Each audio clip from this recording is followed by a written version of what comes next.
সবারই মন চায় পিঠা বানিয়ে খেতে। পিঠা বানানো কষ্ট দেখে কেউ বানিয়ে খেতে চায় না। কিভাবে সহজ রেসিপি বানাতে হয় চলুন দেখে নিই। আসসালামু আলাইকুম এভরিওয়ান, কেমন আছেন সবাই? আশা করি আল্লাহর রহমতে ভালো আছেন।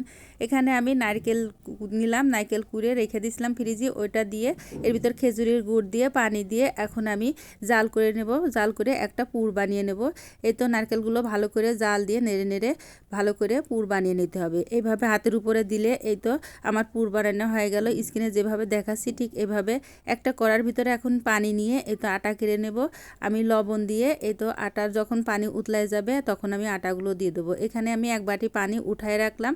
এই পানিটা আমি পরে ব্যবহার করব আটা সেনার কাজে। আমি এখন স্ক্রিনে যেভাবে দেখাচ্ছি উপরে গরম পানির উপরে ঠিক এইভাবে আটাগুলো বিছাই দিতে হবে, দিয়ে একটু নাড়া দিতে হবে। নাড়া দিয়ে আমি ঢাকনা দিয়ে ঢেকে রেখে দেবো কিছুক্ষণ রেখে দেওয়ার পরে ঢাকনা উঁচা করে আবার নাড়তে হবে।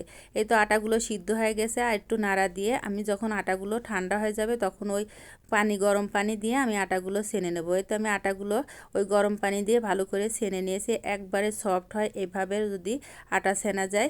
আমি এখন একটা পিঠা বানিয়ে দেখাচ্ছি। দুধকুলি পিঠা এইভাবে বানালে খুবই সুন্দর হয়। আমি একটু আটা নিয়ে হাতের মধ্যে এই তো যেভাবে স্ক্রিনে দেখাচ্ছি ঠিক এইভাবে বানিয়ে নেব সবগুলোই।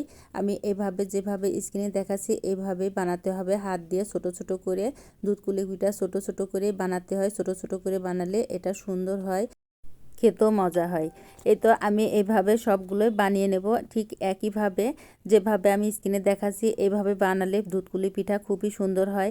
আমি একটা হাত দিয়ে বানাইছি আটা দিয়ে, আরেকটা এগুলো আমি ছোট ছোট করে কুকি কাটার দিয়ে কেটে নিয়েছি। কুকি কাটার দিয়ে কীভাবে কাটতে হয় সেটা আমি পরে দেখাই দিব। এটা আমি হাত দিয়ে যেভাবে ডিজাইন দিচ্ছি এভাবে দিতে হবে। ঠিক এভাবে ডিজাইন দিলে পিঠাগুলো দেখতেও সুন্দর দেখা যায়। ছোট ছোট করে বানালে দুধকুলি পিঠা খুবই মজা হয় খেতেও। এই তো আমি সবগুলো একইভাবে বানিয়ে নেব পুর দিয়ে। ভিতরে পুর অল্প অল্প করে দিতে হবে। আর রুটি যখন বলার সময় রুটি একেবারে পাতলা না, মিডিয়াম করে রুটি বলে নিতে হবে। এই তো আমি কুকি কাটার দিয়ে এভাবে আমি সবগুলো বানিয়ে নিয়েছি। বানিয়ে নিয়ে এখন আমি একটা গ্লাসের সাহায্য বানিয়ে নিলাম। নিয়ে আমি আরেকটা বানিয়ে দেখাচ্ছি ঠিক এইভাবে যেভাবে আমি স্ক্রিনে দেখাচ্ছি। এইভাবে বানালে খুবই দ্রুত বানানো হয়। পিঠা যদি ঘরে বানানো খাওয়া যায় অনেকগুলো খাওয়া যায়, কিনে খেতে গেলে তো আর এত খাওয়া যাবে না। এভাবে যদি বানায় খাওয়া যায় খুব সহজে বানানো যায়। এখানে আমি 3 কেজি দুধ নিয়ে এই তো দুধগুলো ঘন করে জাল করে নিয়েছি। এখানে আমি দিয়ে দিলাম খেজুরের গুড়, গরম মশলার ফল, এলাচ ফল দিয়ে ভালো করে জাল করে নিতে হবে। স্বাদ মতো লবণ দিয়ে দুধটা উতলায় উতলায় ভালো করে জাল করে নিতে হবে। জাল করে হয়ে গেলে এর মধ্যে আমি পিঠাগুলো দিয়ে দেবো।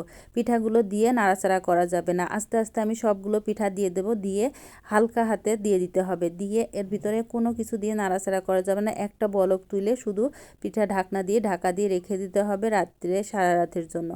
এখানে আমি এই তো সবগুলো পিঠা দিয়ে একটা বলক আসার পরে চুলা অফ করে রেখে দেবো। একটাও তুলে সিদ্ধ হয়েছে নাকি দেখবো। এ তো সিদ্ধ হয়ে গেছে, খুবই সুন্দর হয়েছে মাশাআল্লাহ।